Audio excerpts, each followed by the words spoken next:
Siddaramaiah common sense ಇಲ್ಲದ ಮುಖ್ಯಮಂತ್ರಿ ಅಂತ ಬಿಜೆಪಿ ರಾಜ್ಯಾಧ್ಯಕ್ಷ ಬಿಎಸ್ ಯಡಿಯೂರಪ್ಪ ಕಿಡಿಕಾರಿದ್ದಾರೆ. ಉಡುಪಿಯಲ್ಲಿ ಮಾತನಾಡಿದ ಬಿಎಸ್ವೈ ಸಿದ್ದರಾಮಯ್ಯ ಎಲ್ಲದಕ್ಕೂ ಕೇಂದ್ರದ ಕಡೆ ಬೊಟ್ಟು ಮಾಡಿ ತೋರಿಸ್ತಾರೆ ಅಂತ ಹೇಳಿದ್ದಾರೆ. ಯಡಿಯೂರಪ್ಪ ಹೇಳಿಕೆಗೆ ತಿರುಗೇಟು ಕೊಟ್ಟಿರುವ ಸಿಎಂ ಸಿದ್ದರಾಮಯ್ಯ ಯಡಿಯೂರಪ್ಪಗೆ ಕಾಮನ್ ಸೆನ್ಸ್ ಇಲ್ಲ ಅಂತ ಹೇಳಿದ್ದಾರೆ. ಅವರು ಬರೀ ಸುಳ್ಳನ್ನ ಹೇಳ್ತಿದ್ದಾರೆ ಅಂತ ತಿರುಗೇಟು ಕೊಟ್ಟಿದ್ದಾರೆ. ಚೆನ್ನಾಗಿದ್ದಾರೆ, ರಿಲೀಸ್ ಒಂದು 2 ದಿನ ಹಿಂದೆ ಮುಂದೆ ಆಗ್ಬೋದು. ತಮ್ಮ ಪಕ್ಷದಲ್ಲಿರೋ ಹಣವನ್ನು ಖರ್ಚು ಮಾಡಬೇಕು, ಬಂದ ಮೇಲೆ ಅಡ್ಜಸ್ಟ್ ಮಾಡ್ಕೋಬೇಕು. ಅದು ಅಷ್ಟು ಕಾಮನ್ ಸೆನ್ಸ್ ಅವರು ಮುಖ್ಯಮಂತ್ರಿಗೆ ಬೇಕಲ್ಲ. ಒಂದು ಸರಿ ಕಮಿಟಿನಲ್ಲಿ ಇಟ್ಟು ಗೃಹ ಸಚಿವರ ರಾಜಾ ಸಿಂಗ್ ಕಮಿಟಿನಲ್ಲಿ ಅಪ್ರೂವ್ ಆಗಿ ಇಷ್ಟು ಅಮೌಂಟ್ ಅಂದರೆ ರಿಲೀಸ್ ಆಗುತ್ತೆ ಅಂತ ಹೇಳಿದ ಮೇಲೆ ಬರೋದೊಂದು 2 ದಿನ ತಡ ಆಗ್ಬೋದು. ಅದಕ್ಕೋಸ್ಕರ ಇವರು ಖರ್ಚು ಮಾಡಿಬಿಟ್ಟು ಬಂದ ಮೇಲೆ ಜಮಾ ಮಾಡ್ಕೋಬೋದಲ್ಲ, ಅಡ್ಜಸ್ಟ್ ಮಾಡ್ಕೋಬೋದಲ್ಲ. ವಿನಾಕಾರಣ ಪ್ರತಿಯೊಂದಕ್ಕೂ ಕೇಂದ್ರಕ್ಕೆ ಬೆಟ್ಟು ಮಾಡಿ ತೋರಿಸುವಂಥ ಒಂದು ಹೀನ ಕೆಟ್ಟ ಪದ್ಧತಿ ರಾಜ್ಯದ ಮುಖ್ಯಮಂತ್ರಿ. ಕಾಮನ್ ಸೆನ್ಸ್ ಇರೋದ್ರಿಂದ ಹಂಗೆ ಮಾತಾಡಿರೋದು. ಪಾಪ ಭಾಳ ಕಾಮನ್ ಸೆನ್ಸ್ ಇರೋದ್ರಿಂದ ಹಂಗೆ ಮಾತಾಡಿದ್ರು. ನೋಡ್ರಿ, ಕೇಂದ್ರ ಕಡೆಗೆ ಬೊಟ್ಟು ಮಾಡಿ ಐ ಆಮ್ ನಾಟ್ ಡೆಲಿಬರೇಟಾಗಿ ಅವ್ರು ಅಲಿಗೇಷನ್ ಮಾಡ್ತಾ ಇಲ್ಲ. ನಾವು ಅಕ್ಟೋಬರ್ 27ನೇ ತಾರೀಕು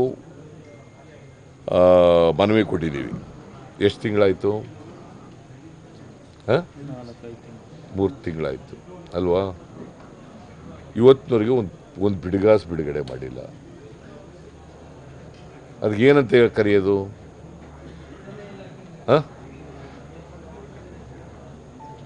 ಇದನ್ನು ನಾವು ಯಡಿಯೂರಪ್ಪ ಕಾಮನ್ ಸೆನ್ಸ್ಗೆ ಅಪ್ಲೈ ಮಾಡಿ ಹೇಳ್ತಾರೆ. ಇದಕ್ಕೆ ಪ್ರಧಾನಿ ಭೇಟಿ ಮಾಡಿದವು. ನಾವು ಆಲ್ ಪಾರ್ಟಿ ಡೆಲಿಗೇಷನ್ ತಗೊಂಡೋಗಿ ಪ್ರಧಾನಿ ಭೇಟಿ ಮಾಡಿದ್ದೀವಿ. ಅದು ಭೇಟಿ ಮಾಡಿ 1 ತಿಂಗಳಾಯಿತು. ಈಗಾಗಲೇ 15 ಡೇಸ್ಗಿಂತ ಒಂದು 20 ದಿನ ಆಯಿತು. ಹೋಮ್ ಮಿನಿಸ್ಟರ್ ಅಧ್ಯಕ್ಷದಲ್ಲಿರ್ತಕ್ಕಂಥ ಸಮಿತಿ 1782 ಕೋಟಿ ಕೊಡ್ತೀವಿ ಅಂತ ಇವತ್ತಿನವರಿಗೆ ಒಂದು ಬಿಡುಗಾಸು ಬಂದಿಲ್ಲ. ಎಕ್ಸ್ಟ್ರೀಮ್ ಸಿವಿಯರ್ ಡ್ರಾಟ್ ಇದೆ ಅಂತೇಳಿ ಎಕ್ಸ್ಪ್ಲೈನ್ ಮಾಡಿ ಹೇಳಿದ್ದೀವಿ ಅವರಿಗೆ. ₹1 ಕೊಟ್ಟಿಲ್ಲ ಅಂತಂದರೆ ಇವರು ಇಲ್ಲಿ ಮಾತಾಡೋದ್ರ ಬದಲು ಅಲ್ಲೋಗಿ ಪ್ರಧಾನಮಂತ್ರಿಗಳ ಜೊತೆ ಕೂತ್ಕೊಂಡು ಒತ್ತಾಯ ಮಾಡಿ ದುಡ್ಡು ಬಿಡುಗಡೆ ಮಾಡಿಸೋದು ಒಳ್ಳೆಯದು ಅಲ್ವಾ? If they are really interested in the interest of the state